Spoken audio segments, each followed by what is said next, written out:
What's up, everybody? It's the Digital World Podcast, and you won't believe the news that I have for you today. I feel like every day it's like a new adventure here as we're reading these articles of the news that's coming out. But it's interesting how the narrative is beginning to shift for the new year, 2022. And it's interesting, and we have to try to dissect it. I know sometimes I may get uh, a little sidetracked with some rants of mine that I have while we're doing these, and excuse me for that. But I just get caught up with it. But let's try to stay on task today. Hopefully that's easy enough. It's easier said than done. But okay, so again, I'll be using the code phrases, and you hopefully you guys are catching on what I'm trying to pitch here. So it says the WHO warns that the new pestilences could emerge that are fully resistant to medicines as the pandemic drags on. Now that should tell you, I mean, when you read that, your first question should be, then why are we being told to take them? Right? That'd be the first question I would have if I was an individual who had the medicine. I would ask, well, what's the point then? And this is why. And okay, that's not to put anyone down at all, because people make their own choices, and that's fine. If you make that choice, you live with that choice. Whether the consequences are good or bad, you have to be able to live with the decision you made. If you decide to receive a medicine and you didn't do your research on it, well, there are consequences to that, right? So, nevertheless, let's move on here. It said the WHO warned that the new pestilences could emerge during the pandemic. Okay, that's the title. So it rendered these medicines useless.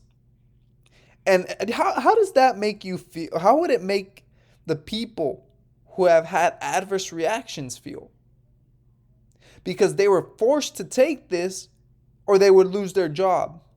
So in order to keep their job, they took a medicine and then they were in bed, thousands of dollars in hospital bills. How do you think that would make those individuals feel? And believe me, that number is not tiny. And I can't display the name of the websites because the overlords would, fact check me or whatever. However, if you are interested in the information that I put out, or that I here on Twitter, I post a lot of that stuff. And so a lot of what I talk about here, sometimes you won't, it's not, sorry, let me rephrase that. A lot of what I don't talk about here, I post on Twitter. And so if you guys are interested and want to see more about the information that I'm posting or, tweeting about, go ahead and follow me on Twitter, okay, at Digital World Pod. Anyways, there's these websites that the WHO, a website that the WHO has, in which they list over 2.5 million adverse reactions that have happened, and they categorize it in based on what kind of reaction it is. So, anywho, and there's another website in which it tells you specifically the adverse reactions, illnesses, or deaths based on the batch lot number. So, it's become informed, please. Now, it's possible that new variants could evade our countermeasures and become fully resistant to the medicines or past infections, necessitating medicine adaptations, the Director General said. And so, what does this mean? Well, get more medicines. It's interesting. I recently read an article in which it talked about Israel purchasing an additional 36 million doses from Pfizer. And you ask yourself, well, and they have a population of like 9 million, and they already had 15 million doses in hand. So why do you need an additional 51 million doses for? Unless you had planned to give out an additional 4 plus medicines to the population. And we know that in some green passes, it has up to 8 doses. So what is Israel doing? What are they doing? It says reactionary political movements fostered medicine inequity and created the ideal conditions for the emergence of these new pestilences, he said. And so they go on and talk about record highs in cases, right? And they're talking about other crucial health equipment that's needed, etc., and misinformation and disinformation. But if you guys watch football, you'll know of an individual called Aaron Rodgers, right? And he made a very, very strong statement. He said, today, you can't even ask questions.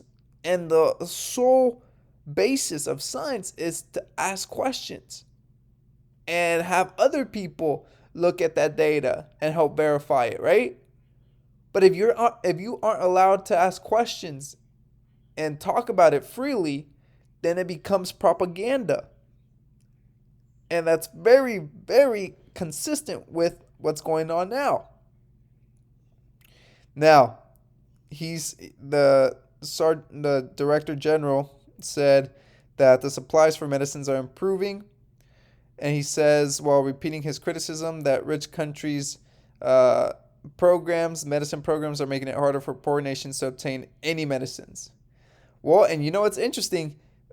Places like Africa, who don't have the medicines, are doing just fine.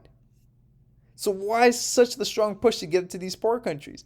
And there's a lot of arguments on people who are pro-medicine and pro-mandates that the people here in rich countries are fortunate and just complain about it, while poor countries need them. And I'm thinking, do you understand? Have you not looked at the data that shows that these countries are just fine? And the reason that scientists are so, quote unquote, befuddled by the numbers in these, poorer countries is because they're doing just fine without these medicines. The medicines are the ones that are, I'm not saying, sorry, the medicines, I can't say that the medicines are causing this, but there's a correlation with receiving medicines and also contracting the pestilences, right? And so the data shows you correlations with the medicines. And they want to get rid of as much of the populations that have not received the medicine, because then there's nothing to compare it to. There's nothing to compare it to.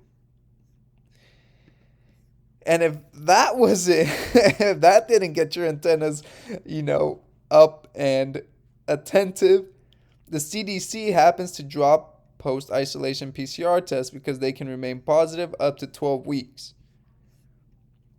And what that means is you no longer have to self-isolate for 10 days. They've cut that in half to 5 days. And here the CDC director says that PCR tests can stay positive for up to 12 weeks. So there's no need to do the whole self-isolation for 10 days.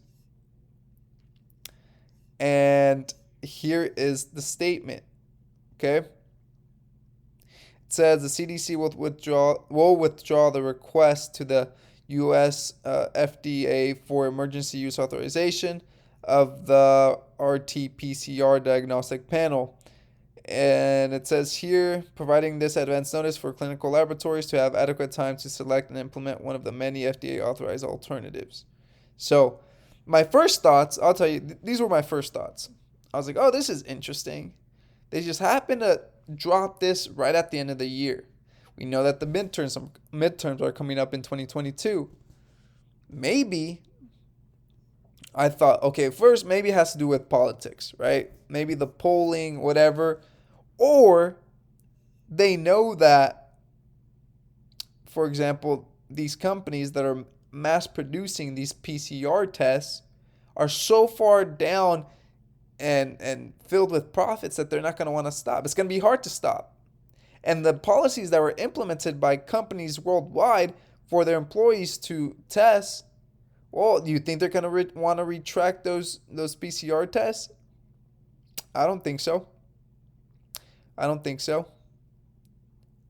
So, I mean, go figure. I think that it's the timing is interesting because a lot of people who use these RT-PCR diagnostic panels, they're going to keep using them. You think companies want to give up profits and stop using these? I don't think so. And so it's very interesting timing. And it's not something you can just take back, right? It says, in preparation for this change, the CDC recommends clinical laboratories and testing sites that have been using the CDC 2019 RT-PCR assay select and begin their transition to another FDA-authorized test. The CDC encourages laboratories to consider adoption of multiplex method that can facilitate detection and differentiation of the pestilences, right?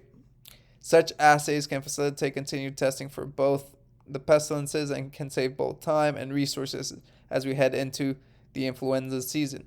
Laboratories and testing sites should validate and verify their selected assay within the facility before beginning clinical testing. So, it's either the reason I just stated prior or the new alternative that's coming in is even more finicky, right?